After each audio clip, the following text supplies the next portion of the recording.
네, 안녕하세요. 도사 이승태 TV의 이승태 변호사입니다. 이번에는 상속입니다. 상속재산 저희가 많이 해드리는데, 왜냐하면 요즘에 상속 분쟁이 굉장히 많이 늘어나요. 제가 그냥 쉽게 얘기하면 집에 재산이 3억 이상만 되고, 부모님 재산이, 자식이 둘 이상만 되면 요즘에는 상속 분쟁이 거의 일어나는 것 같아요. 왜냐하면 그게 제가 볼 때는 옛날에는 큰아들이 있으면 큰아들이 제사를 모시니까, 그리고 또 큰아들이 부모님을 모시니까 더 많이 가져가도 상관없겠지. 그리고 부모님들도 큰아들이 그렇게 해줄 거라고 생각하니까 모시는 친구한테 더 돈을 줄 수도 있다, 이렇게 생각을 했었는데, 제일 먼저 바뀐 게 뭐예요? 제사 안 지내잖아요, 요즘에.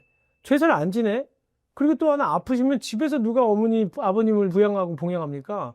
전부 다 요양병 보내고 거기에다 자식들끼리 돈 걷어서 내는데, 아니 그런데 왜 재산을 똑같이 안 나누나? 또 하나 요인은 먹고 살기가 힘들어졌어요. 우리 일반 젊은 청년들이 돈 1억 벌기 쉽지 않아요. 자기도 재주가 특별하지 않고 진짜 착실하게 회사만 다니면 제가 볼 때는 1억 버는데 7년 이상은 걸릴 것 같아요, 내가 보니까. 근데 그러다 보니까 부모님 3억이 큰 거예요, 이제는. 이게 그래서 싸움이 많이 나요. 많이 증가했고. 근데 또 하나, 이제 이거나 자식들 입장에서도 분쟁이 많이 생기는데, 그리고 요즘에 자식들이 이제 부모를 안 모시잖아요. 우리 수명은 길어졌는데 남편이 이제 빨리 돌아가셨다. 그러면 상속 비율을 나누는데, 이제 상속 비율이 어떤지 알고 계시죠? 자식이 1일 1이라면, 두 명이 1일 1이면 천은 0.5를 더 가산합니다. 2분의 1을 가산해요. 그러니까 1.5 대 1대 1이에요. 근데 그게 비율이 맞냐 이거예요. 왜냐하면 갑자기 밖에 나가서 출가해서 살던 사람들이 부모님, 아버님 돌아가셨다고 해서 상속 재산을, 부모는 1.5, 자식은 1? 그걸 각자 사는데, 그럼 나는 1.5 갖고 어떻게 살으라고. 그러니까 결국은 3억 원에 1.5가 되는 거 비율을 이제 좀 이따 계산해 드릴 텐데, 그렇게 되면 못 사는 거예요. 그렇다고 해서 요즘에 엄마가 더 많이 가져가세요, 저희는 안 할게요, 엄마랑 아버지가 만든 재산인데 저희가 뭐하러 관여하겠습니까, 이런 자식도 없습니다. 물론 있긴 있겠지만 비율이 많이 줄었어요. 그래서 남편 돌아가시고 나서 딸님하고 그다음에 자식들하고 배우자가 소송을 하는 경우도 많습니다. 물론 그 중에 항상 나눠지죠, 패가.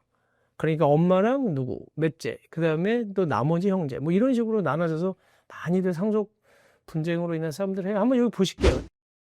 배우자 상속분이 무조건 1.5, 이거 어머니는 서글프다. 제목도 잘 붙였어요. 어머니 서글퍼요. 옛날하고 다르다는 거예요. 옛날에는 부모님 모셨잖아요. 자식 중에 한 명이라도 모셨는데, 지금은 모시라고 할 수도 없고 모시는 것도 아니야. 이제는 거꾸로 부모님이 데리고 사는 걸 수는 있겠죠. 여기 보면 1순위 상속인이 누구냐면 피상속인이 돌아가신 분입니다. 그 사람을 기준으로 해서 이제 평가를 하는 건데, 그분을 피상속인이라고 하고, 상속을 받는 사람이 상속인이에요. 20억 원 아파트를 하나, 서울에서 20억 아파트면 그렇게 큰 돈이 아니게 돼버렸지만 그래도 굉장히 크죠. 저거 25억 원 아파트에 그냥 평범하게 사시다가 집 한 채 갖고 있다 돌아가셨으면 배우자가 1.5, 아들 1, 딸 1이에요. 그럼 금액이 어떻게 나는 거냐면, 요 수학적으로 계산하시면 나오는데, 그 비율에 따라서 하면 배우자가 8억 5천 정도가 되고요. 아들이 5억 7천, 딸이 5억 7천이에요. 그러다 보니까 이거 어떻게 보면 당연한 것처럼 보이는데 너무 적은 거 아니냐는 거예요. 그래서 기본적으로는 우리 상속재산 다툼이, 제가 얘기 드린 것처럼 2023년을 기준으로 했을 때 10년 전보다 무려 61%가 상승했습니다. 엄청나게 많이 늘은 거죠, 상속 분쟁이.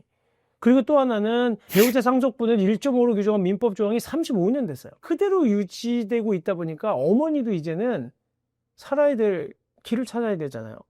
솔직히 뭐 이런 얘기하기 좀 그렇지만, 예를 들게 제가 지금 나이가 58세인데 제가 만약에 사망했다.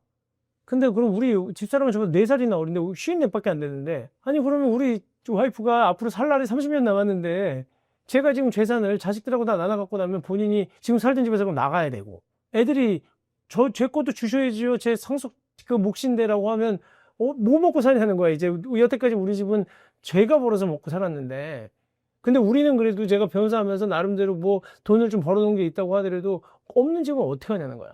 처가 경제적인 활동할 처가 없는 나이인데 살 날은 많고. 그러니까 이게 맞냐? 적어도 천은, 그리고 또 남편은 먹고 살 수 있어야 되잖아. 그냥 자식들한테 손 안 벌리고도. 근데 1.5가 맞냐? 이거 좀 재조정해야 된다는 겁니다.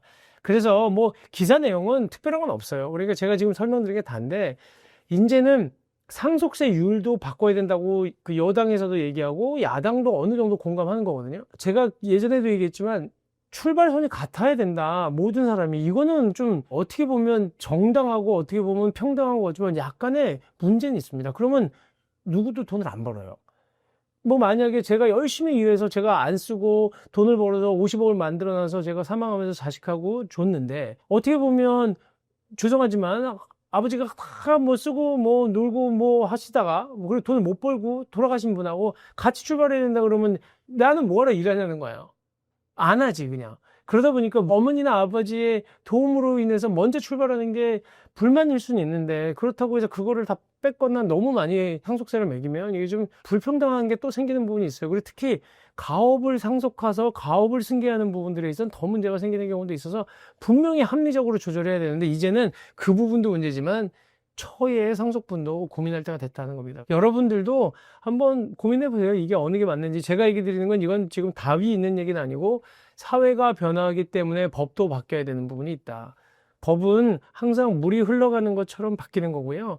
법은 일정한 게 아닙니다. 오늘의 법이 항상 맞다? 이렇게 얘기할 수 없어요. 그래서 우리 법조인들도 너무 교리주의처럼 이 법의 하나의 의미에만 빠져서 너무 그것만 강조하다 보면 법이 바뀌어 나가는 것들을 인식을 못할 때가 있습니다. 법은 제가 볼 때 바뀌어야 될 거로 보입니다. 네. 오늘 방송은 이것으로 마치겠습니다.